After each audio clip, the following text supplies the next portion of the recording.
The sand tray basically has a tray with sand in there. It's a container that contains basically you and your world. And then there's a lot of figurines that you will see and a lot of symbols that you will see. And basically you will be able to pull out how you feel about a certain situation using the symbols. I let you just do whatever you want to do. And you look at the toys and you see what are some of the symbols that you want, and then you put it in the sand tray. I don't actually interpret it. Actually, we use this to have a conversation with you. I kind of feel like I'm not really mentally ill, or I'm not never diagnosed with any mental disorder or facing on any mental health challenges, I guess. So, but I have heard from my lecturer, because I'm a psychology student, so I heard from lecturers and all my friends, they say like, oh, ordinary people like us, like university students, we are not facing any mental challenges, we still can go for therapy. Do you think it's true? Because usually at Malaysia, right, there's still a stigma in Malaysia that whenever you go to therapy, right, there will be people talking behind you saying like, oh, these people go crazy already, that's why she go for therapy. That's why a lot of people are stopping themselves from going to therapy. So what do you think about this? You're absolutely right. I mean, therapy is like a bad word for a lot of people. You know what I mean? Yeah. But I come from a perspective like we all have emotions. I mean, as babies, we all have emotions and feelings, right? Emotions in us is supposed to be expressed out. Sometimes it happens when we have no language.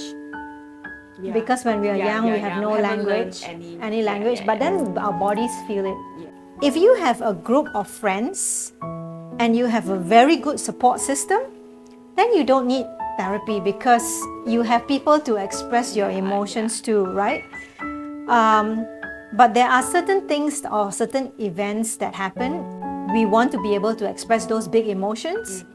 Then you can always go and see someone, a therapist. So a therapist is basically someone who actually is able to hold your emotions, no matter how big, you know, and be able to support you to be able to deal with your big emotions so that you are able to express it and, you know, understand it, have an insight, and then feel good.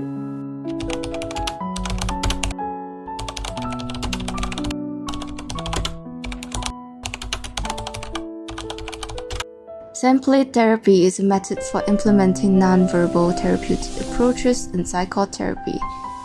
In the space of freedom and protection provided by the therapist, one can present the inner world in the sandbox.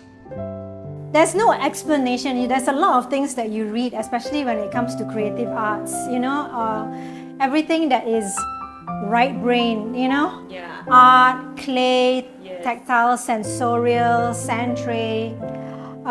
This is, you know, Carl Jung said that symbols is the language of the unconscious. And even, you know, our brain is not, you know, is not able to actually bring up that language of the unconscious. So it's really powerful. And not everyone is able to express yourself, you know, especially we didn't go any deeper, as I know, but we can always go deeper because the thing is, the moment you have like emotions that are coming, you don't have words. I could already feel it that when you were working on it, that you were actually going into the process of it. Yeah. You know, the metaphor of like there's a wound. You know, we have a wound and we put plaster here and we think that it's okay and we don't want to deal with it.